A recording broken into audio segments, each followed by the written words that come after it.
You don't know anything about bows.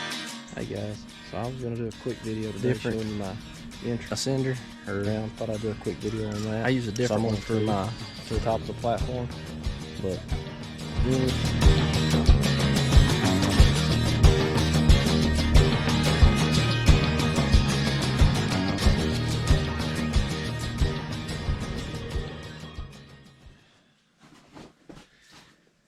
Alright guys, so I wanted to do a quick video today on something that really saved my butt this season.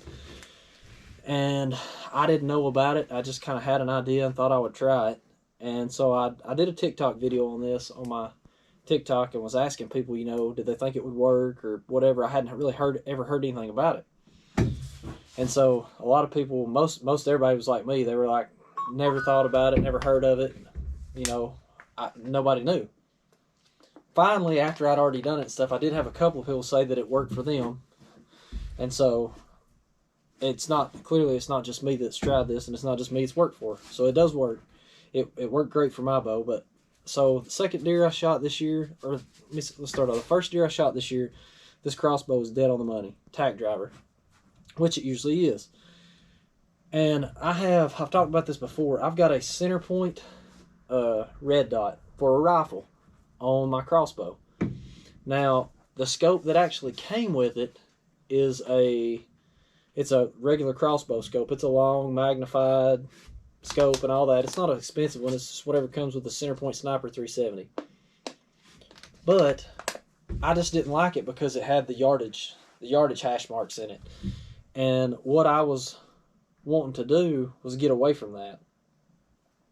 I wanted to get away from having to use that. The whole reason I started crossbow hunting in the first place, I wanted to bow hunt, but I wasn't confident that I could learn to shoot a compound bow and figure out yardages in the tree. And so what I do now, I do hunt with a compound most of the season. And what I normally do is, like, as soon as it gets light, especially if I'm in a new spot, I'll start ranging trees and figure out what's 20, 30, and 40 and all that, and kind of get my bearings. But sometimes those deer will come in, you know, before you get a chance, before it gets light enough to be able to use the rangefinder. I've had that happen because it has to be a certain amount of brightness out there or whatever, you know, it has to be a certain amount of light for my rangefinder to actually pick up and work good and to be able to see it good, to tell the yardages. So the whole reasoning behind this was putting the red dot on it. I only had one dot to worry about because it's for a rifle. Like I said, it's not for a bow. And I sighted this in at 33 yards, I think, from my back deck to my target. Anything 40 yards and under, this thing is a tack driver. I mean, it's dead. It's on the money. Something's going to die normally. So when I shot my second deer this year, and it was probably hitting at like 30-something yards, it was hitting like a foot to the right. I was like, God, that's not good. But I thought, you know, I'm not the best bow hunter in the world. I just assumed it's probably my shooting. It was probably something I done. Because too, with this dot, when it lights up, if you don't have your eye focused just right, this dot it seems like it moves inside this. It doesn't stay perfectly centered in that scope, and it can cause you to have a certain degree of off one way or the other. So when you look through it, you got to make sure you've got that dot dead in the center when you shoot. So I just assumed, you know, with the excitement and everything that happened the way it did, it was just my fault. So then I go a little later, a couple weeks later, I shoot another deer, and it was the exact same thing. It hit way back. I did recover both deer. It was not anything like that where I couldn't recover them, but I mean, it was just a bad shot, and I was not happy with it. So I panicked, and I put the crossbow up, and I was like, I don't have time this late in the season to completely go through and try to resight all this with me working, and I just didn't have time at the time. So I went back to hunting with a compound for the rest of the season.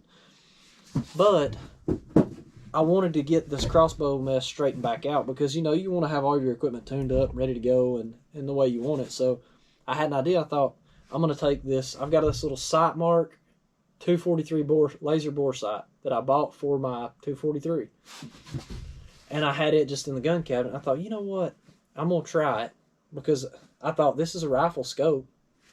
Why wouldn't it work if I just laid this bore sight in the rail, just like you would an arrow? And so what I did was I actually laid it in the front of in the rail up here in front of the string, And at first I taped it down. And I'd light it up and show you guys what it looks like through the scope, but I've already tried that. My camera won't pick it up through the scope for some reason. But so anyways, I'm gonna just show you how I did it. I laid it in the rail right here, in this little groove in the middle of the rail, and I taped mine down. Well, another guy, when I did the TikTok video, he's like, you don't have to tape it. He was like, just pull the string up and let the string hold it down. So I was like, hey, I didn't think about that. But you can actually just pick up on the string a little, slide it up under the string, and let the string hold it down, and it's not going anywhere. So when it's lit up, I can look through the scope, which, like I said, you can't, my stupid scope does not want to pick up for some reason. It's picking up, it'll pick up the dot from the actual scope, but it won't pick up the dot from the bore sight. I guess the batteries are kind of weak and it's not as bright, but it don't want to pick up the red dot off the scope hardly, and it's brighter than the bore sight laser, but it'll pick up the green good. But you can see I just have one single dot that lights up, no hash marks or none of that. So I put that bore sight in there, and I put some field tips on my bolts, my crossbow bolt, and I started shooting down range, trying to sight this thing in. After what I did, I just put that bore sight on there and lit it up, pulled my caps, my up and down, my left and right, you know, my windage and all that. I pulled the caps off the scope, and I just dialed it in perfect with the bore sight, where the bore sight was showing. And then I took it outside. No other adjustments other than that. I put some field tips on my bolts and started shooting at my target from like 20 yards. It's perfect. I mean, perfect. So I backed up to 30, perfect. Hit 40, it's still just tack driving. So I was like, heck yeah. So then, here's what I found out. At the time, I had, the Striker, the G5 Striker V2s, 100 grain broadheads that I shoot out of it. And that's what I was shooting. So I put them on, and they're not the same, apparently, as the field tips. They're just not. When I sighted this in originally, I didn't sight it in with field tips. I sighted it in. I didn't do it with a laser either. I just old school, you know, shoot, back up, adjust a couple things, shoot again. Back up, adjust a couple things, shoot again. Until I got it right, and it took forever. The red dot deal, or the bore sight, was a whole lot faster. Like I said, you just laid it up there, lit it up, turned my scope on, and just got the two dots to match up. Perfect. No problem. And like I said, with the field tips, it was shooting dead on the money. As soon as I went to the broadheads, it was not. So I did have to adjust my bore sight. I had to adjust my scope from the bore sight, because it was where the field tips were hitting, it was shooting low and right with the broadheads. So I had to adjust. All I did was I just adjusted it to match I just adjusted the scope from there to match where my broadheads were hitting. And now it's money with the fixed blade broadheads that I'm running. But so if you wanted to do this, if you wanted to sight your crossbow in with these laser bore sights, you could, and as long as you're shooting expandables, because I had one Rage broadhead, one of the no collar ones. I had one of those that I found on a bolt I found in the woods somebody lost.